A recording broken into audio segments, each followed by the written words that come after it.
I don't think so.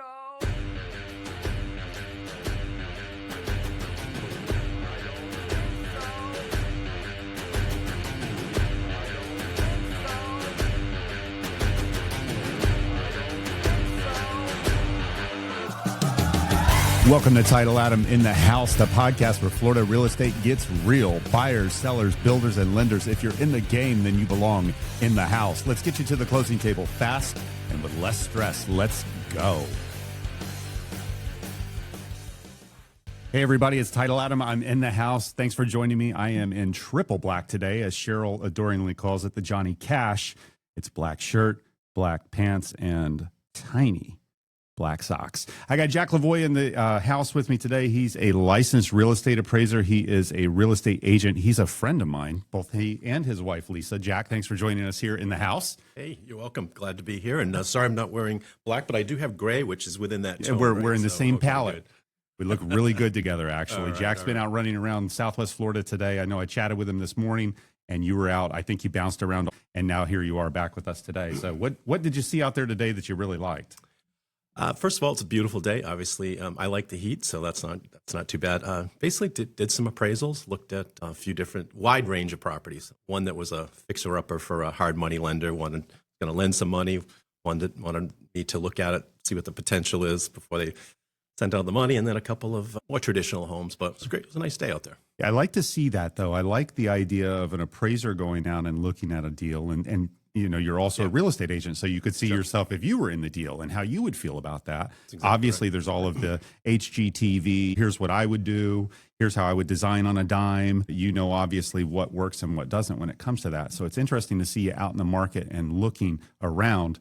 I know I always smile because I see your name a lot of times in loan packages where you've done the appraisal for FHA buyers, for conventional buyers. I know you work with hard money lenders as well, like you said. And each one of them have a different view and a different vantage point that they're looking at, but they trust you to give them the goods and to let them know that the property that they're about to invest in, lend against, or sell is valued properly. And I know it's a very important job that you have. And I wanted to bring you on to the house here to talk about it today and to talk a little bit about the market in general. Now, I'm licensed in the state of Florida. You're licensed in the state of Florida and New Hampshire. So you understand the market and you understand that Florida is more than Lee County, but the majority of the friends and family that are going to listen to this are going to be in Southwest Florida. So Lee, Collier, Charlotte, Hendry, I would even go to Sarasota for that matter. But that's where the lion's share of my research and my business is happening right now, year to date. Before we get into that, let's talk just a little bit about your experience as an appraiser. Now, I know that you're from New Hampshire. How long have you been down here in Florida? We moved down in 2019 full-time. So I've been transplant for 6 years, full-time. Absolutely love it. Yeah. Were you vacationing down here for years prior, before? You know, we were coming down here for many years prior, but we finally made the move in 19. Now, when you moved in 19, you moved to Kelly Greens, is that right? So you're over on the golf course. Yeah, we did. There's two things we brought to when we moved down. We brought Tom Brady to Florida. All right, and we bought the increased hurricanes. Yeah, for sure. Yeah, lived in Kelly Greens, in Iona area. Loved it. Loved the proximity to Sanibel, Fort Myers Beach. It was the greatest location for us until that guy named Ian, and then the location became not so good for us after that. But now you're pretty close to some good baseball now. Oh, absolutely, yeah. Matter of fact, JetBlue Park, the Red Sox, so a little bit by coincidence, we didn't move there, but it's nice. Yeah, it's definitely a nice benefit for a fan like yourself from New Hampshire. And I know your timing was perfect with Tom Brady coming down here. I mean, this is a dream for you. Had to have been. Now, would you go to Foxborough up there and go to games? I mean, were you? Adam, let me get the one thing straight. I am a New England Patriots fan and not a Tampa Bay fan regardless. Okay? Yeah. So that wasn't enough to bring you over. Nope. But did you go to any games there? I did not.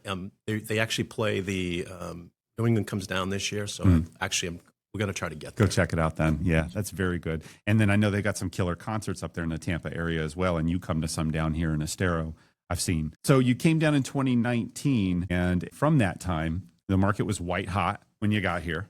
22, it was nuts. And I think it had hit stabilization in the summertime. Yeah. So I think it was going to level off a bit. But then, obviously the hurricane came, and that not only did it affect the people in the affected areas. But people, 20 minutes away, they were like saying to myself, what's happened to our region? Yeah. My house is 100% fine. How's that going to change the values? And I know when we moved, it actually helped us. We took a beating on the home we had to sell. Yeah. But like the Lennar, DR Horton, they couldn't sell any homes the next 2 months after the hurricane. Yeah. They dropped their prices and stuff. Yeah. We were able to take advantage of that. Yeah. And I love the fact that I got into title insurance in 2022, and you're telling me that's when it ultimately started to slow down. Now here we are in 2025. I've been doing it for 3 years. And if we do a good job today, we'll talk a lot about Jack Lavoie. We'll talk a little bit about appraisals, and we'll also talk a little bit about the services that we offer. We're coming to you from the sunny studios at Premier Reputation Title. We're in Estero. We've also got a beautiful office in Bonita. And so my value proposition is, if you're buying, selling, building, refinancing, or doing a deal in Florida, tag me in. I'm here to get you to the closing table faster and with less stress. We'll button that deal down and close it for you. And that's what I'm here to do. And I've been doing it now for 3 years. I've delivered. I've earned some scars along the way and some stars along the way. And I like to share what I've learned and help you get your business moving in the right direction as well. So have been doing that now for about 3 years. This year, I would say the market's down about 20% from a business perspective. Volume wise. Yeah, right, absolutely. And it's down. It's consistently down price-wise too. Not every area is up or down, but if you took a blended average, different areas without South Lee County, different types of properties, and you kind of blended it all in, prices are down too, but certainly slow. So I can imagine and we've seen several pockets though that have still been full steam ahead, because I drive from Lehigh Acres every day to the office here in Estero, and then I'm closing deals around the area. So I try to keep my eyes open and my ears open to hear what's going on from a development standpoint. But every day I drive tree line, basically from Daniels until I get to Alico. They have been on a mission to eliminate anything green, kill anything living, and start pumping concrete in as quick as possible. This is the Skywalk. I'm not sure if it's called Skywalk on the tree line side, but I think it is actually. It's that master mega plan development that's supposed to have everything. Right. And kind of which one, right? There's like a bunch of those. Gosh, it's a lot of them. Yeah. And I see stuff like a granite countertop shop in one. I saw a Rivian car dealership in one. So it's really interesting to see how that's going to happen and how they're going to fill all of that. So I see the tree line development quite a bit. The other day I was heading out to LaBelle, and I went via Corkscrew Road. And on Corkscrew out in Verdana Village, which is 10 miles east of here, they have a Publix now. They got a Publix and a cool looking fire station. So it's over. Go to lunch spot, that Publix, when I'm in Verdana. Go out that way. Okay. Oh, yeah, is it Verdana? Okay. So it's Verdana Village. And I think if I paid money to live in there, I would sass it up a little bit. Yeah. Verdana, 10 miles east. There's a Publix there. We know that companies spend a ton of money, Jack, on demographics, on studies, on crystal balls, everything like that, just to know whether or not they want to make a play in a market like that. And the developers showed a lot of courage going out there out east, but everyone followed. These companies, builders, they're trading on the stock exchange. They're not little mom and pop. Yeah. They know what they're doing. They're like, McDonald's doesn't go, you see a McDonald's go in, they're always successful. Yep. And that these large developments for the bigger builders, they know, they research. You can't predict the future, but with the information they know it's going to be pretty much a home. And that they share. They generally are, yeah. Because the guy that runs the mega builder likely knows the guy that runs Publix, likely knows, and they all talk, and that's just how it goes. Yeah. And I know that they spend a ton of money on that. It's funny because I can remember when Bonita Springs commissioned a bunch of studies for their downtown redevelopment. Sure. And I went to a bunch of public meetings in Bonita about it. And this would have been probably like 2017. I was selling real estate at the time. And they rolled out some reports that you could just tell were expensive to write. Right. And they talked about a vision that they had. And that vision never came, it didn't come forward in the time frame that they said, but it's starting to now. And if you go there now, they've got several little boutique shops. Sure. In Bonita Springs downtown. And I grew up in Bonita Springs. So it has changed a lot, and it's changed for the better. But sometimes that change that they envision doesn't happen overnight. And I would say with Verdana Village, I would imagine it's going to take a little time to catch up out there and to get that filled in. There's also a lot of protected land right around there. There's a lot of virgin land around there, and it will take a while. But you know something, you've seen it. Someday it will be. Yep. It'll be lined with probably all kinds of services and amenities. Yeah. And, that's Well, what people want. I was kind of get pissed off about it because I feel like a prime example is on the west side of the county. You know, the mangroves are so important. Yep. And everybody says, well, we can't lose the mangroves. They're important. We need them. We will not allow development. And then we run out of room to develop, and they start going, well, we could probably get rid of some. And we could probably give up a little bit of it. And it's, you know, not to quote the Lorax, but it's just one of those things where we're really just going through and killing all of the beautiful part of Florida that's left, and in the name of developing. And that's the only thing that I'm not sure is it's the whole, if you build it, they will come. And there's an argument, and you could speak to this probably better than I could, but you do have to take steps to plan development. And you do have to go out there sometimes when there's not a need and foresee that need coming in. But it's frustrating for just a normal guy that is just constantly seeing development. You know, I'm part of the problem. We're part of those new people who come into these new developments. We moved into a new development, so I'm the guy you don't like. But yeah, it's they have to look ahead, and things can change, but ultimately they'll pivot. But what's interesting is that the large developers, see, if you're selling your house and I'm selling a house, we're normal folk. We look at it and maybe we might adjust our price up or down slightly. But they have so many units to sell, okay? They're going to sell their units. It's a matter where they sell them for $400 that quarter, or they dump them to $350.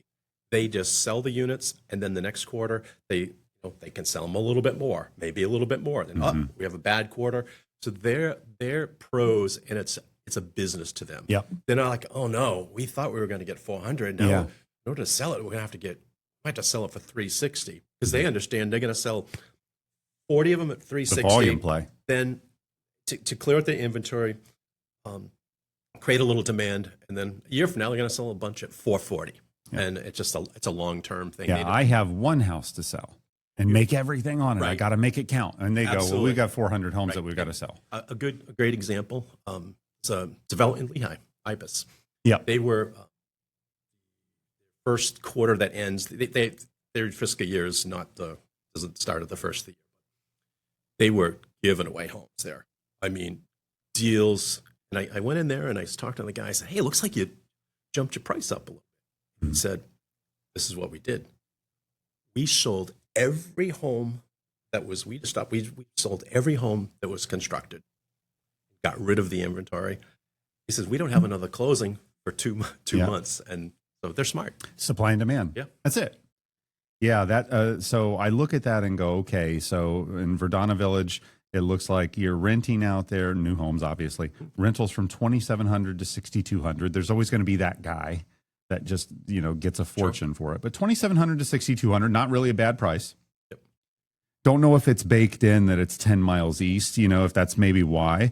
But on a resale, sales from $447 to $1.3 million. And that's pretty good for Estero. For an Estero address, that seems like a pretty low price. One point, I don't know if this fits in or not, but you said, we got to talk about new homes and then resales in these developments. If I asked you, would you rather buy a brand new home or a home that's 1 or 2 years old? Most people would say, I want it brand new. Yep.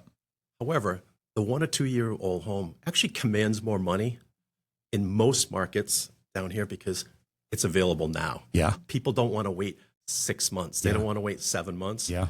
And usually you've completed them too. You've put the decorative lights on. Maybe you added some moldings. Landscaping looks a little nicer. I'm not talking about the difference between a new construction home and a 3 or 4 where there's some accrued depreciation. Now your roof's 3 years old, but a property that's maybe a year old that's ready to go, open house, it's beautiful, it's furnished. Command often higher prices than what the builder is selling them for. And the builder is smart because they are in the volume business and they say, well, we've got guys that can paint. We've got guys that can change countertops. We got guys that can upgrade cabinet. We got guys that can do anything you need to make this the house that you want to buy today. Whereas the average seller is just doing good to just have the house cleaned up for a showing. This is a really tough, builders are tough competitors. And I know that they've backed off a little bit with the market where it's at, but that's always going to be somebody that is really, really competing heavily with that resale customer. That's interesting to see, though. And builders have incentives and can chop. You know, I did a few deals last year where there were new construction, and this builder in particular had a deal where they were paying 5% to the realtor, which is fantastic. Right. And they were ready to put a full 6% into seller closing costs. Sure. And that was needed, Jack, to make the deal work, to be honest with you, because realtors wanted that big bonus. They found creative ways to sell the product for the extra 2%. And then, like I say, all of that money being built in, I really started asking a question, though, at what point do we just start giving a more fair price and start helping that person? I don't know that $15,000 off of a deal could make or break anybody, but there's a lot of fluff in there with the new construction. The margins are really big. There's a lot of money built into that. A lot of the large builders and even the local builders here, generally they're the beginning to middle price points, right? We're not talking about a couple of places with $2 million or whatever. Most people would prefer to put their enough money down, 5, 10, 20% down, but they would limit it to cash so when they can get money back for closing. A lot of people just prefer it to be built in. And that's why they do it. They try to make it easier.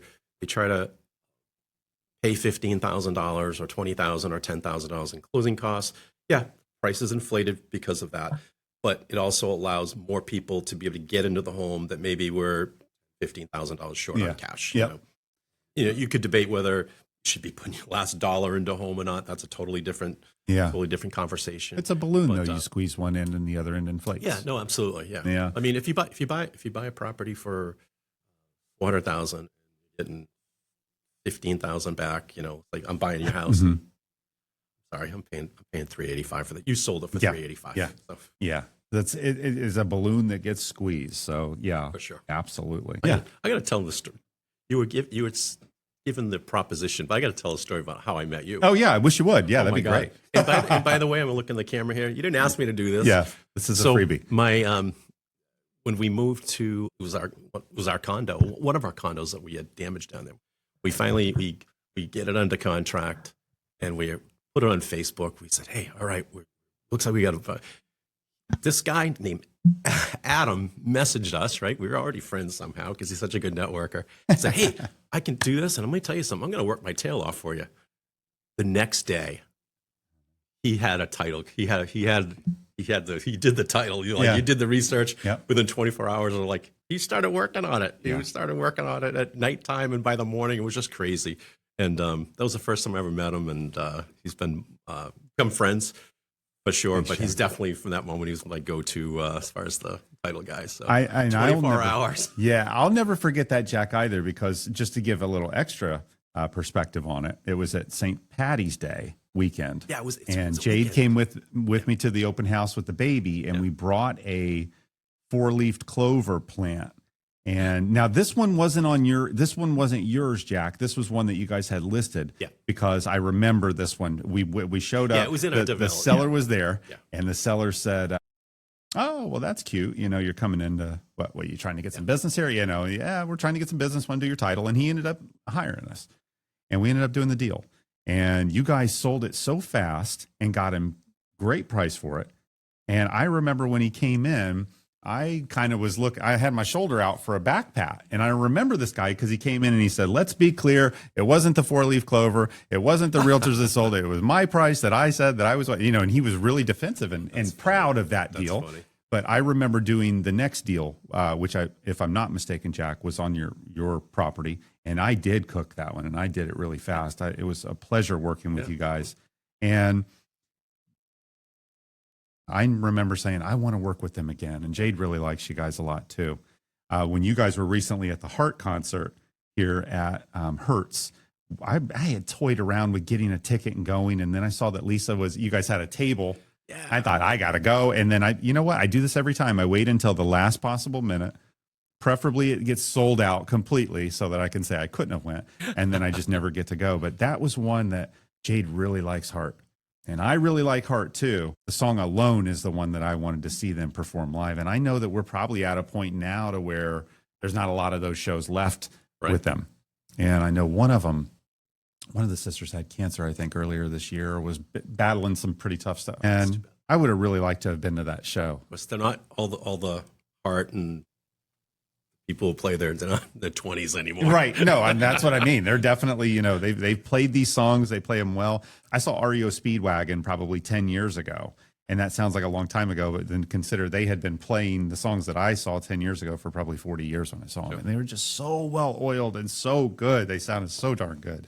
And I love going to shows. I go to hockey games at Hertz, but I've been to a couple of concerts there, and I think it's a good venue. I think we're lucky to have it here to go. Absolutely. Yeah, because otherwise you would be going to West Palm Beach or I guess Tampa maybe for a show, and I that's like exhausting. Convenience. I like close proximity. Yep. You know. Yep. Hey, I'm a real estate guy. I judge things on proximity. Yeah. Okay. Well, I'll tell you what, from a cash flow standpoint, just imagine they're parking there. Because I think they get $30 a pop when you go in. Unless you drive in a Lexus, free parking. Is that true? It is true. Wow, I'm clipping that. Yeah. So if you if you have a Lexus, or you have a friend who's going to go with you, if you have a Lexus, you drive that in.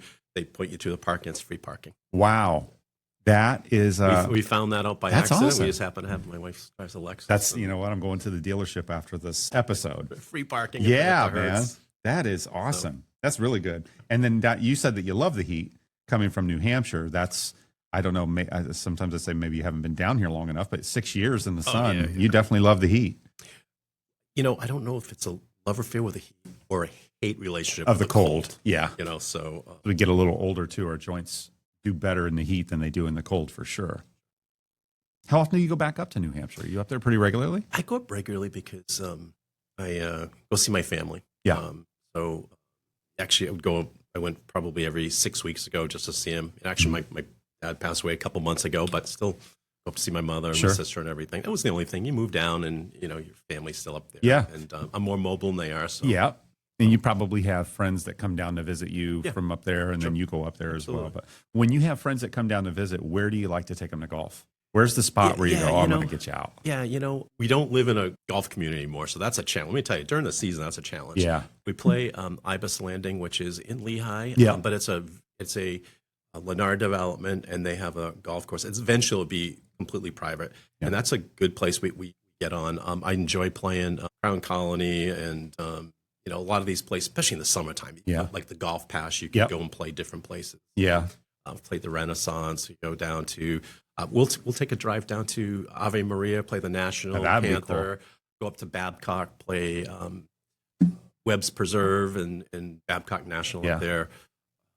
Yeah, It's There's nice. so many golf courses, but during the season, it's tough to get on. You know, we have a couple of places where I can get my group. Oh, by the way, I didn't tell you this. I run this golf group in the community. Oh, okay. Yeah. So I'm the appraiser, but they call me the commissioner as far as golf goes. Oh, I like that. Yeah, now, Village is a Country Creek right here at the corner. Have you done that? That's a nice little executive course. It's a smaller executive course, and it's good if you want to just work on shorter irons, or if you're at an age or ability where you just want a shorter course. Absolutely. Yeah.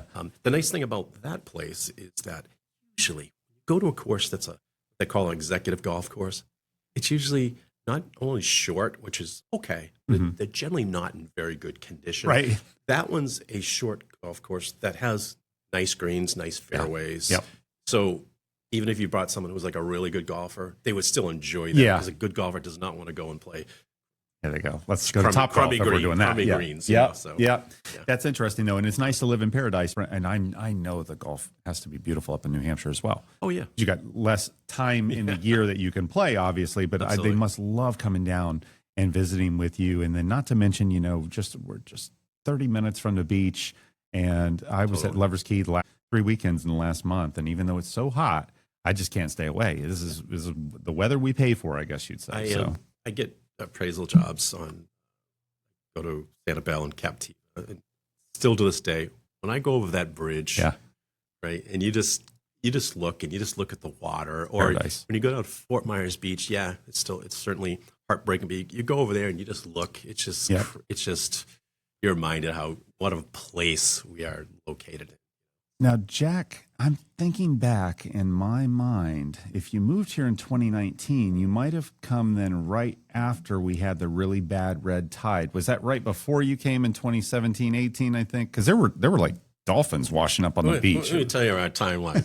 We bought our first condo 2 months before Hurricane Irma, and then we moved down and we had the red tide, and, Yeah. and of course, that It's tough, Ian, man. and of course last year. Oops, sorry about that. The last year was terrible for a lot of the communities on the Milton, Helene. Yeah, and we remains to be seen because we're in July yet, and so we haven't really seen what this hurricane season's going to look like. Me knock I on know. wood, Yeah, in case you can't see it on video. I'll tell you, I had a friend on the other day, and he was talking about how Cape Coral had done really well after the storms. And, if you drive through, there's not a lot of blue tarps on the roof from Ian. But I have to tell you, I live in Lehigh Acres. There's still some that haven't. I'm still needing a new roof after Ian. I've just been playing it this long of a game, and I think I got one more season. And I was putting it off because I said, well, I might want to do a metal roof. I might want to do shingle roof. Sure. And really, it's just because I don't want to make the expense yet. But I need a new roof. It's coming. I'm hoping that we have a fairly mild hurricane season, but I just don't know that that's in the cards, Jack. Weather events have been picking up, and my well was dry this year for the first time. So I have a feeling we'll get all of that water back that we've been missing. We'll I think it's somewhere coming back. Even if we have just a traditional good season, you get the water back. And, for sure. Probably starting this month. I grew up in Bonita Springs, and so when I was 10, Hurricane Andrew hit Miami, hit Homestead. Right. And I remember going over there with a church youth group and doing nothing of value as a 10-year-old, but seeing everything and really having an opportunity to see what a real hurricane looks like. And I've seen some other ones along the way as well. Ian was a really tough one because I lived at Alico in 41 when Ian came in, and I fled to Lehigh to Jade's house, and I never went home. And that was it. And that was why I moved to Lehigh after that, because it was inundated with water, and at the same time I was renting, the rents were insane. Oh yeah, $1,900 for a 1-bedroom, 1 bath. And then after that, they even went further because two things happened. There was less housing. You had all these contractors coming down to fix it up. The day after the hurricane, right near our flooded, in the same area, we owned a condo that was on the second floor. Yeah. And that development flooded, so trust me, it impacted us and it roughed up our roof and everything. But it was dry in there, no damage in the inside. I checked my Airbnb. We used to like an Airbnb Verbo on that. Mm-hmm. We had about 30 messages the next day, people just looking for a place to live. And we replied back, it's coming off the market. We can't do it. It's got no utilities. We don't care. Wow. And we can't. Yeah. You can't rent it to somebody. It's not habitable.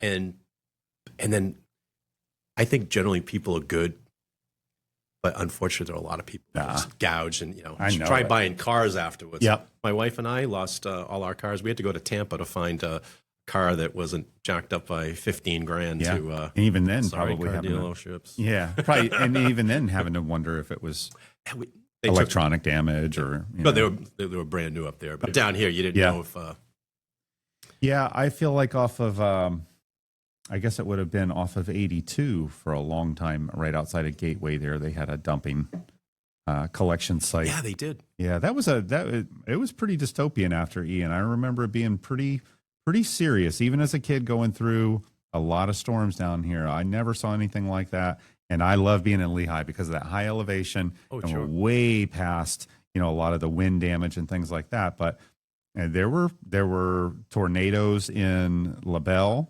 and going right up the middle of the state. So it's interesting that the storm hit just about as far into the state as you can get before you're on the other coast. And then, like you said, everybody pushing inland. There were people that would have paid a lot of money to have a house in Greenbrier after somewhere to stay. After Ian, Matt Devitt, he said something to the effect of, "Hey, thank you for all your wishes.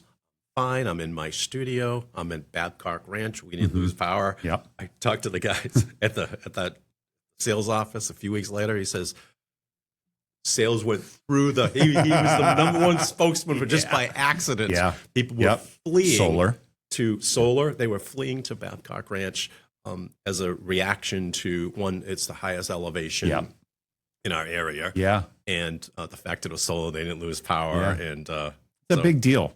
Yeah. As when the storm came and went, we all walked outside. And right after a storm, for those that haven't been in hurricane weather, right after Ian, you'd walk outside and it was one of the prettiest days ever because all the moisture's been now sucked out of the atmosphere and moved out of the way. And it's beautiful blue skies, low humidity, and damn, there's no ice. Yeah. No hot water. There's no cold air. There's no, and so you start really going down the list and realizing everything that gets taken away. I remember that day, yeah.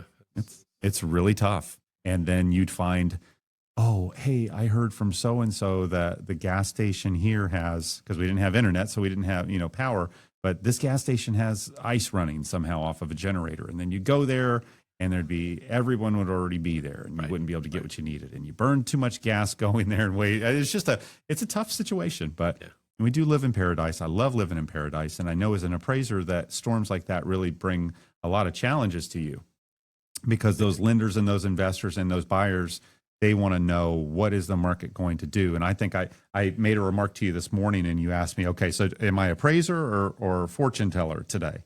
And we know that's that is kind of how it is because we expect the appraiser to really tell us everything that we need to know. I can tell you one thing about hurricanes and disasters. And if you look at all of the hurricanes, by the way, including Fort Myers Beach, right? Now, granted, there's a ton of work to do and the beach is nowhere looking like it was before. But take away the kind of the overall national, regional economy and just look at the local economy.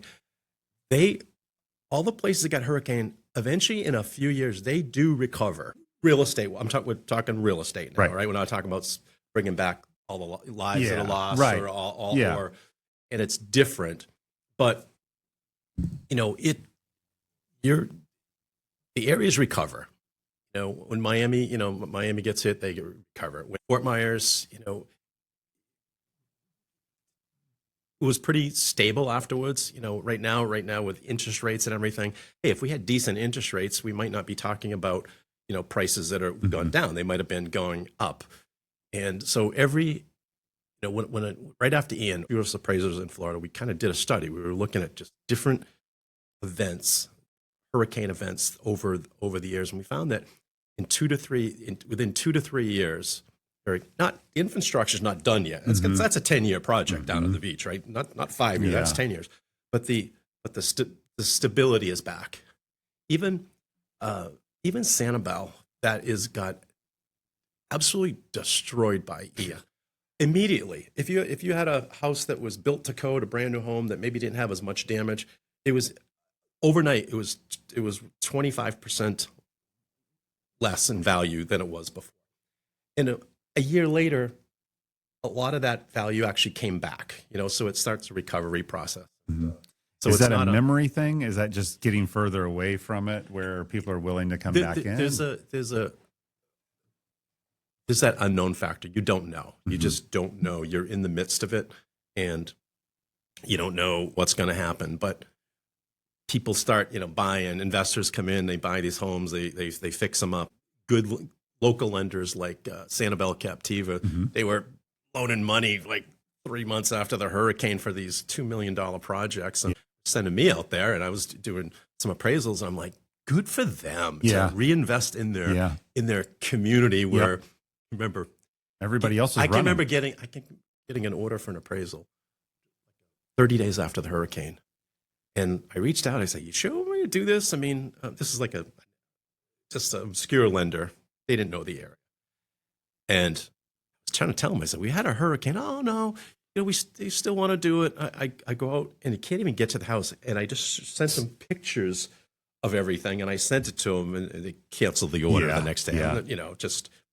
But the local banks were saying, we're going to invest in our community.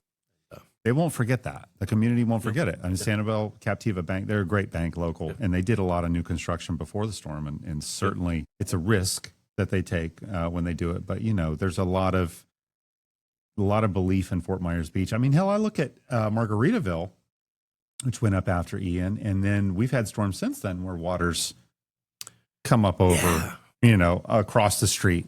And sometimes I look at that and I go, when Katrina hit New Orleans, there was talk where they just said, we should just make this a ghost town. Just like, Yeah. not rebuild it. Oh, I remember that. In Fort Myers Beach, no one was going to let that happen, obviously. There's going to be more storms. I know you and I were chatting a little bit before about FEMA 50 and FEMA 50 appraisals. And you see a lot of people that have the one-story non-elevated that are fighting to be able to just kind of improve them. Mm-hmm. And I believe it should be their right to do it. But boy, if I had a non-elevated home down there, Go stilts. I'm doing something. It's tough. Yeah. It's hard, and it will be tough to look at them if it happens again and say, yeah, how many times are we doing this? And I've done some. Hey, do you want to know? Yeah, we're able to show that the depreciated value, which is called the actual cash value for a FEMA 50 calculation, they made it, and that's what they wanted, and numbers actually worked for them. Their permitting was less than 50% of the depreciated value. But I was saying to myself, it's like that money you put in, couldn't we spend a little bit more? And by the way, your property value would be worth a lot more because it's elevated. It's tough. I don't know why. But they're married to it. They love. That's their home. They love it, and it's why they didn't leave. It's not up to leave. you or me to say you can't build on there. It's why they didn't go when the storm was coming. It's why they stayed. Is because they're tied to it, and there's an emotional tie there that you and I maybe can't always understand. But let me ask you, Jack, with the appraisal piece of it, because a lot of people understand appraisals on a limited basis. Sure. And we think, okay, an appraisal. I need an appraisal. And then most of the people that are listening to this show are going to say, okay, well, he appraises when a property is bought or sold. And that would be, in my opinion, probably like the garden variety order that you would get. Hey, John's buying from Jane, and here's a contract. It says that he's going to buy it for $300,000. And that gives you a basis to work to justify that value versus just pulling an arbitrary number out of a hat. Because they're saying, I'm willing and able to buy this home for $300,000, and I'd like for you to tell me if that's a wise investment based on market data. Fair. And that's fun. And you've been doing that for a long time. You have a lot of work on that. You're a senior residential appraiser, and you have the AI residential review specialist designation as well. Jack, what happens though, like in the Facebook Lehigh Acres group the other day, where John and Jane are not buying from each other, they're getting divorced. Sure. And now they go, we need an appraiser. We need somebody that doesn't have any skin in the game, no opinion on it. And we need him to establish a value. How does that work when you've got somebody that says, okay, now you tell us what it's worth? Sure, absolutely. You're right, though, when people think about appraisals, they think about when they bought or sold a home, or maybe when they refinance or get an equity loan. And that's a decent part of it, and part of our business. We do those types of appraisals. Yeah. There's a whole rash of, and I'll come to your question, but there's, divorce, estates, tax abatements, FEMA 50, financial planning, IRS, bankruptcy. There's all kinds of reasons for what we call, there's the good news appraisals. Mm-hmm. Hey, I'm buying a house, I'm refinancing. There's the bad news appraisals, and most of them are not good, right? Yeah. Divorce. Usually what happens is that one of them, by the time I get a phone call, either one person, the husband or the wife, calls, and they're looking to protect their interests. They want to make sure that they are the number that the other person provided. Hey, my home is worth $300,000, and she's like, oh, it's worth a heck of a lot more than that. I'm going to get my own appraisal. And I think whenever you do a transaction, you ought to come from having information. So in the big picture, spending money on the appraisal, have a professional tell you what it's worth. What you negotiate afterwards is totally up to you. And a few times, I wish it happened more. I wish when people got a divorce, they would say, hey, something, let's hire an appraiser together. But if they could agree on a decision like that, then maybe they would be getting divorced to start with. Right? But so do you see where they hire to? Yeah. He hires somebody, she hires somebody. Just split the difference in the middle kind of thing? I mean, well, what happens is that get the two appraisals, and hopefully they're reasonably close, and they'll decide whether they want to agree. Okay, we agree that it's $375. Ultimately, if it doesn't, if they don't agree, they're going to court, and the judge is going to listen to two appraisers, come in and talking about their appraisal. And Have you been pulled in? oh yeah, absolutely, Wow. yeah. And there's tons of appraisers down here. There's only a handful that will go testify. So one tip I would say, doesn't have to be me, although I would do an excellent job for them, is that when you have any kind of appraisal that has any chance of going to litigation, it could be estate, people fighting over property, divorce, maybe it's a tax abatement that might go to some kind of appeals court, bankruptcy. Good question to ask them. How do you feel about testifying in court? Because 95% go, okay, no, that's how good. I'll give you the name of somebody else. I know a guy. Yeah, I know a Wow. guy. So how many times do you think you get pulled in? it's just a handful of times a year. Yeah, that's it. It's good though that you're willing to stand behind your work, because I mean, gosh, if everybody came to me with a title order and said, "Now, are you willing to testify on this one in 5?" And ultimately, every time I write a policy, I'm doing that. Well, where I'm saying I've got the bona fide seller here, and I'm doing my due diligence, and in 5 years, somebody may come and say, "No, you're gonna have to come tell a judge why you did what you did." For me, the fact that have testified and willing to testify is actually helps my favor too. Because by the way, here's my CV. Tell them, it says, your appraiser will testify. And maybe theirs didn't, so maybe there's a little bit of, okay, maybe we'll settle and so forth. So yeah, I think that's smart. I think that's you've been doing it for a long time.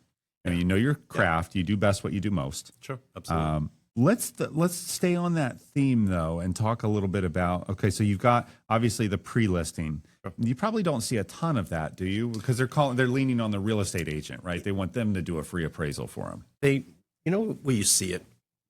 You see it more often. Well, it's two things: in a slower market when things aren't moving to make sure it's priced right, and also maybe for properties that have been on the market for 30, 40, 45 days.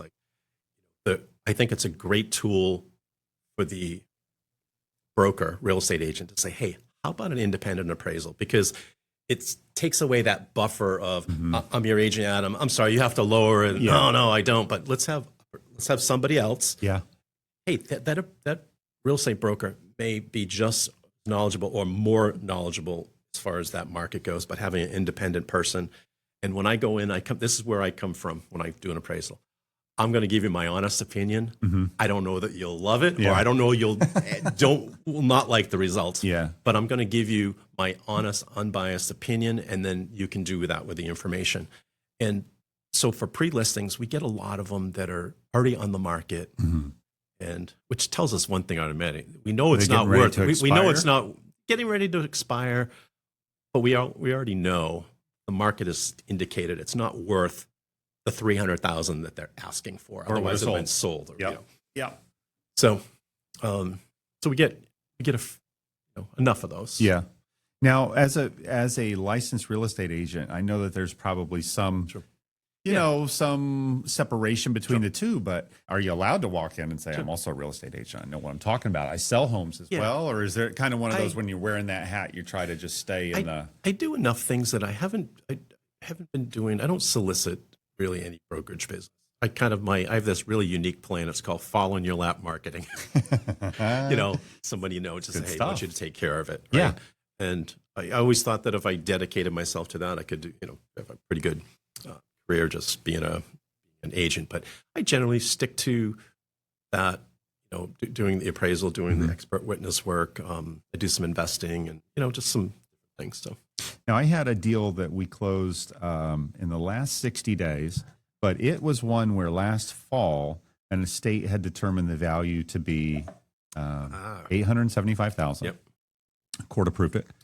They listed the property. They never really explained to the real estate agent kind of what was happening, but they listed it for $875,000. It did not sell for $875,000. The market was dropping. It finally went under contract at $725,000. And we had an issue. Had to go back to get it approved. Had to go back to get it approved. And that was something I got to learn a little lesson on myself. We did close the deal, and we bound it up tight, and everybody was happy at the end of the day. But that was one of those things where I can see in a market that's changing, especially if it's shifting downward, because the court may not have cared if we would have sold it for $950,000, because they were more concerned with the minimum amount that the estate was going to receive. And they typically, they'll get an appraisal and they think that that's absolute gospel, that that's what it's worth. Stamp it. And there are different factors that go into. So I appraise your home for 400. So, and a month later, maybe the market hasn't changed a little bit, but 3 of your neighbors just listed their home for $399. Your home is not going to sell for $4 because they're going to bid each other. Yeah. Having said that, all the inventory between 400 and 450 got wiped out, and you're the only home under 450. Your home is still worth 400, but you put it out there for 439, 429, you'd probably get it because that was the best alternative below 450. So it has to do with timing. Yeah. That there's the value of the property, then there's the price it sells for, and that they are pretty much connected, but there's a difference. A $400,000 home that's valued could sell for less or more. You might be a strong negotiator and hang out tight, and your buyer might be flown in from California. It's got to buy something to get their kids in the school system, and they just throw money at it. Yeah. Your next door neighbor has the exact same home, and he's just a nice guy. And somebody comes in, a hard baller, and I'm only going to give you $385. And besides, let's just let him have it for $385. Yep. Yours sells for $410, his for $385. Same house. So there's some normal variance in there. So and that's a really good point, because a lot of times it is the motivation that really drives it up or down where you go. And this is a really great point.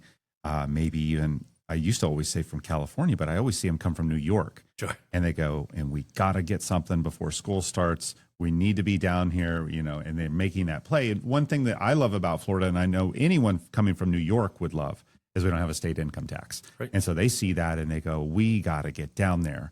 And it's not that we're not, seeing changes in our financial landscape down here, but we're certainly seeing a positive and sunny picture for them to come down to. Ask you, Jack, just talking about that, what's your thought on the homestead exemption and the school of thought that says, home values went up significantly through COVID, and we found ourselves with this measly exemption? Why can't we double that or triple it? Why can't we make a real difference in people's lives with the taxes? What do you think about that? Well, you ask me personal opinions that has nothing to do with appraisal or real estate. I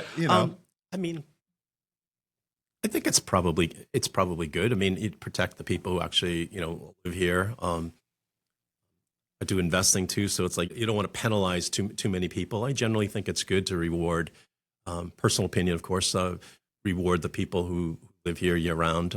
But you also kill the investor though. When you buy real estate, it's a bundle of rights. You can live in it, you can rent it out, you can do a whole bunch of it, and it's like, part of me says it's not fair to penalize people who may be utilizing your property a little bit differently than you are, part-time or whatever. So you get a lot of sensational headlines though, where they say, we're just going to get rid of property tax altogether.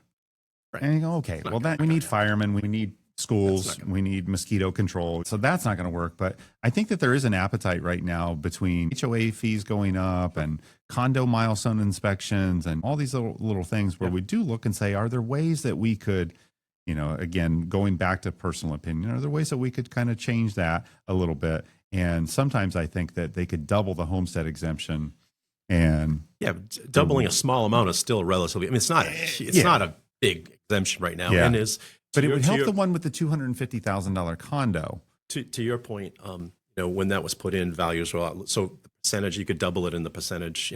Values have doubled since they put that in. So, it's a good point. So it's something I've been just throwing around to anyone that comes on the show. I go, wow, how can we do that? And some people have said to me, I'm an investor. I have to put you in the legislature. Right? Yeah, exactly. Write your congressman. Run yourself. So okay, date of death. Tax appeal, gift tax, PMI removal. Now, you see that as much in a downward shifting market, or is it more when it's chugging upward? Right, when it's chugging upward, when people all of a sudden have a lot of equity in their home, but yet they're, classic example, they got their 3% mortgage, right, that you got a few years ago. There's no way you're refinancing. Right. And you put 5% down, you go through the process, and as long as you can show that you have 20, and some lenders require a little bit more, 25%. That's done by an appraisal.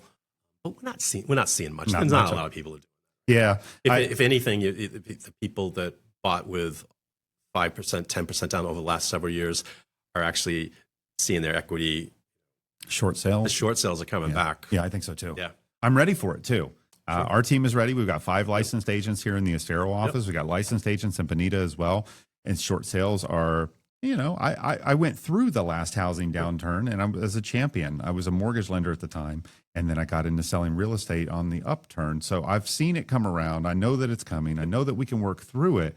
I believe that short sales is going to be really that big piece that is going to help to clear out some people in our industry, both on the real estate side and on the title side, and lenders.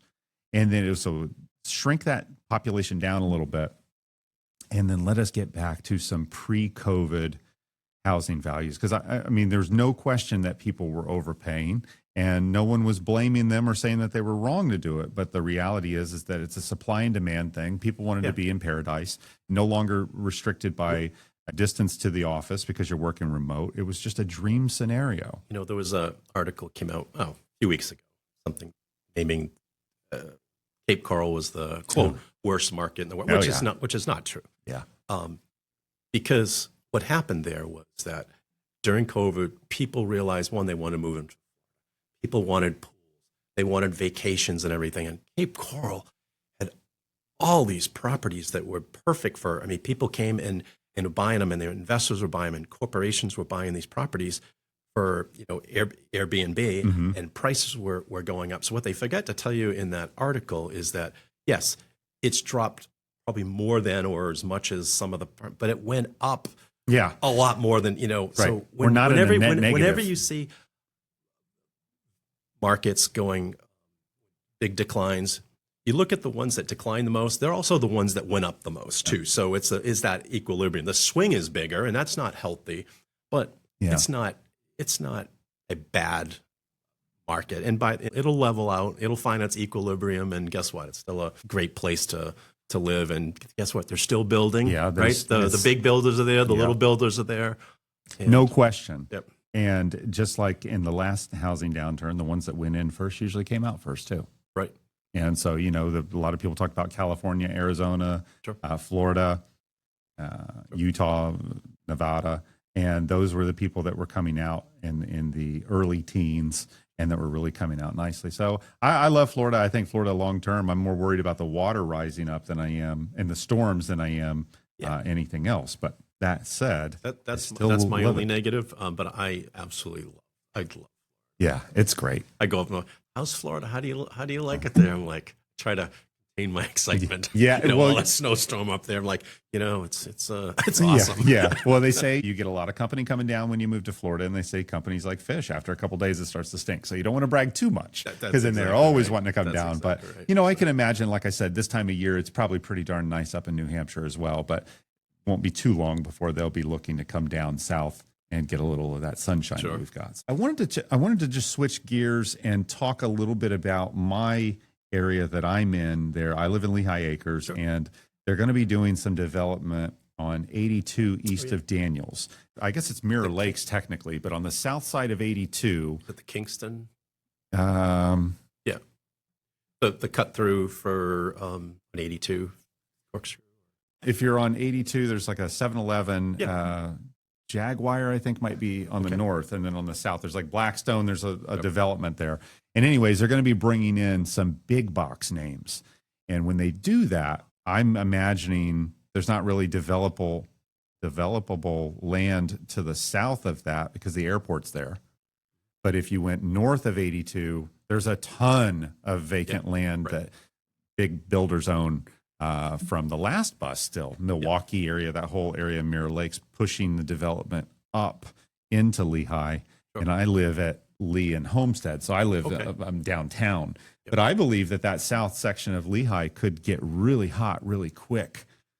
One of the most, when you're evaluating a property and you're looking at judging locations, one of the most important things is proximity to amenities, services, grocery stores, hospitals, all that things. Now, the guy is next to the box store house would have an issue with this, but generally speaking, those developments, because they're going to be on, they're not going to be in like just residential neighborhood. those are going to enhance the neighborhood. They're going to make it more desirable. Land values. I do a lot with land, and I'll look at the price of lots in Lehigh, and buy so many on the market and so many sell. I mean, you put a stamp on a house, and around it there's like 20 lots that sell within a quarter of a mile. But that area you're talking about, that's further south, and especially if you go deeper into Lehigh, further away from 82, where there's nothing, and you're further proximity from any place, those are the lowest price lots, because now you bring Publix and whatever. It's a Lowe's maybe, or a Lowe's or a big box store, just different things. And the closer you are to services and access to the highway, those are so important, and those are big causes of part of value. I knew when we got in Lehigh, when we got the Starbucks and the Chipotle, and then they said we're breaking ground on a Chick-fil-A. That's the trifecta there, man. Listen. Want to hear a secret? Yeah. This isn't recorded, right? No, of course not. If a property I appraise is within a mile of Chick-fil-A, I give it an extra $10,000. It makes sense. It makes sense. Yeah, it's been. I love Chick-fil-A. Yeah. Well, and they've been putting money into the community here locally, and that's something that we have really enjoyed. I went to Chipotle the other night. I've waited a few weeks for it to kind of die down because everybody in Lehigh is talking about it. But I also find that social media has a lot to do with appraisals, and I just bring this up because some people do a lot of business with appraisers, and some people do very little, and maybe won't deal with an appraiser for some time. But the truth is that I see on the Facebook Lehigh Acres group a lot of times we'll have someone say, well, it's time to get an appraisal. Sure. I need to ask someone a question, an opinion. And that's definitely when I'm dropping your name. Your name is bruised, I'm sure, because I drop it a lot. Dropped it today. Yeah, I do. I do. I appreciate that. Absolutely. It's my pleasure. Yeah, and there's a lot of appraisers, not quite a few less do private work. And I look at it this way. When I'm working for a bank, I got to make sure I get it right for the bank, right? But the reason why they're having an appraisal someday, if that person doesn't pay the money, someplace down the road, they might have to foreclose, and it makes a difference. Yeah. When somebody's looking to sell their homes or settle an estate or divorce or establishing, that's going to affect their money now. So I don't want to say I don't want to do a good job for the banks. I do, but I take special care when it's a private appraisal, because I know that there's going to be some kind of financial, they're going to make a decision. Yeah. They're not ordering it because they're curious. They're going to make a decision on what, And they need that. And so I'm not going to screw it up. I want to make sure I get it right. So I do even more due diligence on that, just to make sure that. And I'm sure that speaks in your repeat business, and you probably have people that have used you a lot. Your big referral partners are probably, I'm thinking, the lender. Not really. I would say the biggest referral is from the real estate agents. Okay. For the because they're the one that are connected. Jim and Sally bought their home from a certain realtor, and a few years down the road, whatever, they either that property or a different property, maybe they're inheriting or something. They were told, their attorney said, get an appraisal. First place they call is the realtor. And by the way, call Jack, whoever. Yeah. Actually, call Jack. Definitely call Jack. And as a matter of fact, if it's late at night and you're looking at it and you don't want to call him, they can go to your website. What's your website? My website is myfloridaappraiser.com. Easy enough, and we'll put it in the notes below. Make sure you check out his website. Jack's somebody who is here locally, and I would tell you he's a friend of mine, so he could be a friend of yours. He knows what he's doing in the market, and if you had a question about an appraisal, it's not that he wants to do everything for free, but he's a guy that I think that he would give you an opinion, and I believe that you would get your money's worth if you worked with him. I know that I would hire him personally, and I've referred him to people I know. Yeah, thank you. And I hit upon what you said. I like to be people's resource. Doesn't mean they have to hire an appraiser. Hey, Jack, I have this thing. What do you think about this? I'm thinking of adding a garage to the property. What have you seen? I love conversations like that. I'm not going to charge anybody to talk about, what a adding a second garage to a home, or a general question or strategy or something. I love helping people, like talking real estate. I'm kind of a real estate geek. I'm a little bit of a geek It's when in it the comes blood, to right? Yeah. right, like sports, golf, bourbon, and real estate. That sounds like a pretty good combo. All after family, of course. Now, let me ask you this, though, because I wanted to ask this and I almost forgot. The new rule that's coming into play that says that if I want to put we would call it a she shed. If I want to put something in my backyard and maybe kick my oldest kids out into it, it's no longer illegal to do. Can you tell me a little bit about what you know on that? Is it ADU? Is that the term that I've heard? Right. The long name is accessory dwelling unit. Essentially, it's an apartment, but it's a smaller apartment that is. Each community can make their own rules and guidelines, but they have to follow kind of in spirit of the law. Mm-hmm. And typically, what it is if you have can't have a 1,200 square foot house and then a 1,200 square foot apartment. Right? It has to be 400, smaller, 400 or 500. And yeah. Each time they can put minimum and they can put maximum sizes, whatever. Mm-hmm. They can have a pass through between the two apartments, but they're not required to have a pass through. Okay. Is that a good thing, Jack? I wasn't going to go there on that. I know it's a tough one because everybody's got a different opinion, and I worry. They fight right now in Lehigh about whether or not you can have a chicken. Yeah. And I start thinking it's going to get out of control quick. I know. I get on that page. I get on a couple of those pages and it's like entertainment value. Well, because I know that the people today are renting out sheds and backyards in Lehigh. I know that it happens. And I know that those are not really proper living conditions for people. No, they still have to be to code. They still have to be permitted and everything. I will say this, just like COVID changed the work environment, right? People working at home. What do you mean I can't work at home? I had to work for 2 years at home. Now you're saying I can't? Is that because of price of real estate and just the different ways families are these days, and the cost of healthcare and putting them in their home? So you have kids that maybe need to stay in their homes longer because they can't afford a place because of rents, and you have older people who can't go into. So it's a transition. It's a trend in real estate that have an extra area, extra apartment, and a perfect deal called ADUs. And I don't think that's not going away, especially with the baby boomers are still got a few more years to go here. And by the way, I'm the last year of the baby boomers. Is that right? My wife reminds me of that she loves to tell you that. Oh, yeah. Thanks, Lisa. Appreciate that, yeah.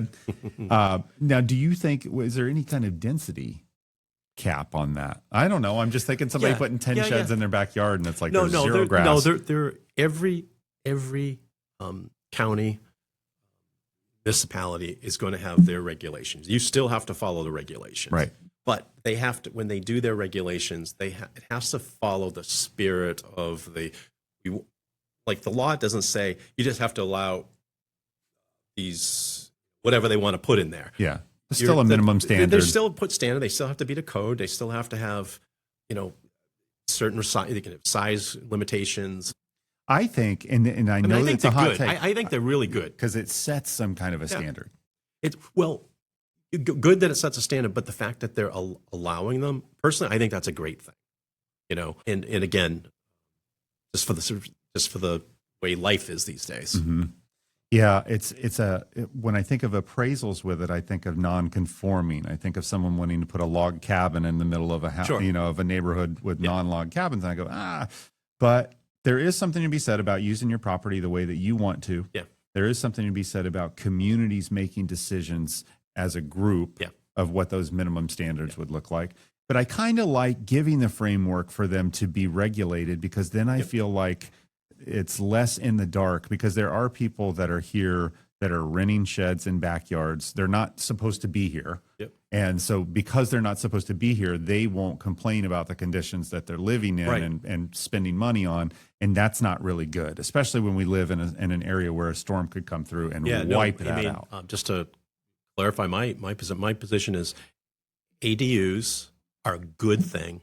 However, they need to be built properly. They need to be safe. They need to Tied come down. to code. They need to be, and not a nuisance to the neighbors. Like for instance, when a lot of communities have regulations where they don't want you're in a single family neighborhood and they don't want like second door in front. It has to look like it's a single family home, right? So the not that it would make a big difference to me, the overall appeal of the neighborhood, but they want to keep the character of the neighborhood. So in your example of the shed, community could say, hey, that's fine. You want the detached building, but it has to be set back from the road. It has to be so many feet from the abutter.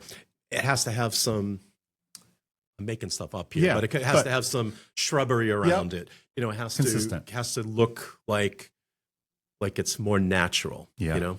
Yeah.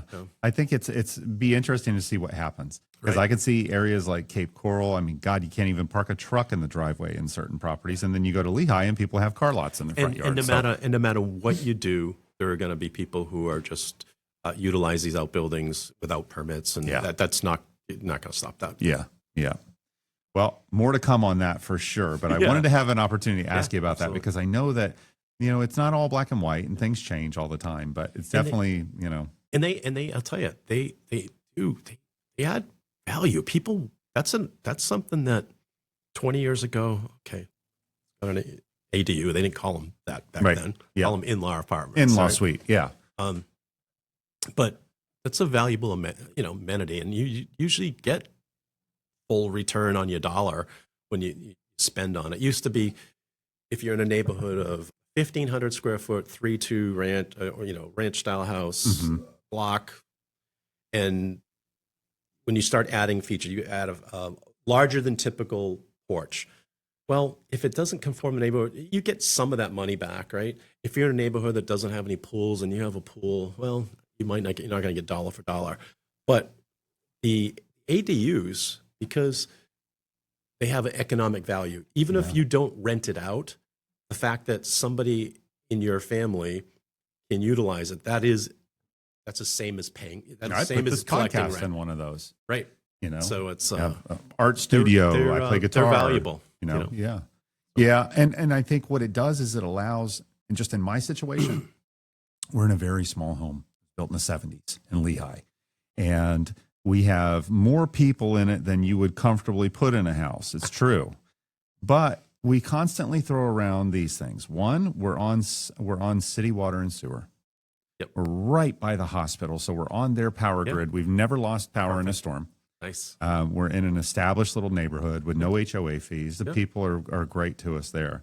And we start going, okay, if we love where we're at, what about closing in the lanai and doing a mini split? And then the ADU thing came out, and I just said, you know what? We're going to put, and I got it all set up. You know, we're putting huts in the back. I'm throwing the kids back in there. They can have their games up as loud as they want in the night. You know, they can use the grill outside to cook their meals. You know, and I've got where all of a sudden I've got a complete change. Right. And, you know, it's not going to work that way, obviously. But I definitely am exploring now that it's legit. I'll explore ways to do it, because my fear is always throwing good money after bad, where, like you said, hey, it's awesome that you put this up and I hope you enjoy it while you're here. But when you go to sell, they're going to tell you it wasn't permitted properly. You got to take it down. You're not getting dollar for dollar for it. And it actually may be a barrier to selling the home. Couple things. First of all, first observation, when you talked about building that shed for your kids, your eyes lit up more than they did all day. Okay. First observation. Second is that, when you make a decision, when you say, I use the example of that, extra large porch, or you want to build a gazebo out back, or you want to add you're in a 2-car garage neighborhood, but for some reason you do a lot with cars, you want to add 2 more bays. You look at what it would return to the market, but you're not doing it just because it's a financial decision, right? It's okay. So it might cost you $20,000 for X amenity, whatever that is, and you only get 10 back. But if you know something, you get to use it for the next. I'm changing my oil on my lift. It's not all about finance. When people ask me that, first thing I say, I tell them that, and I'll say, hey, if you're asking me whether you should add this amenity, and then the day after go sell it, no, you're not going to do it. But if that's what you want, do it. You're going to live there for 20 years. You've got kids that are going to grow up having pool parties. Get the pool. Yeah, absolutely. Yeah. Totally. I think that's fair. I think that is what people want to hear from an appraiser too, is that, It is, if you're making those improvements to your home strictly for the economic benefit, you could be really disappointed depending on where the market's at when you try to sell. A good rule of thumb is this: if you're adding a feature, repairing something, providing a new amenity that kind of conforms to the neighborhood. In other words, most people have it. You're probably close to dollar for dollar when it's brand new. Okay, you lose some value of that amenity as it gets older, and the more it kind of deviates from the standard, the less it is. For instance, if you had a house that didn't have a garage and you added a garage, you'd get your money back because that's the market. And using the garage is an easy analogy. And all of a sudden you have one that's, in a 2-car garage neighborhood, starter or medium price point, and you add 2 more. There's some it's functionally obsolete, so it might cost you X amount of dollars, but you've already lost some of that money in the fact that you're overbuilt. Yeah. And that's just the reality, guys. So if you want to do something, do it. If you want to do it, you should do it. And if you're not sure, then you can always call Jack. I'm on his website right now. It's myfloridaappraiser.com. It's Jack Lavoie. He's a friend of mine personally. He's a licensed appraiser in New Hampshire and in Florida. He's a licensed real estate agent as well. He knows the business. He knows what he's doing, and he'd love to do it for you. Jack, I want to thank you for coming on to the show today and for spending some time with us. I know that the market will change, and so if we did a good job today, we were able to hear a little bit about Jack Lavoie.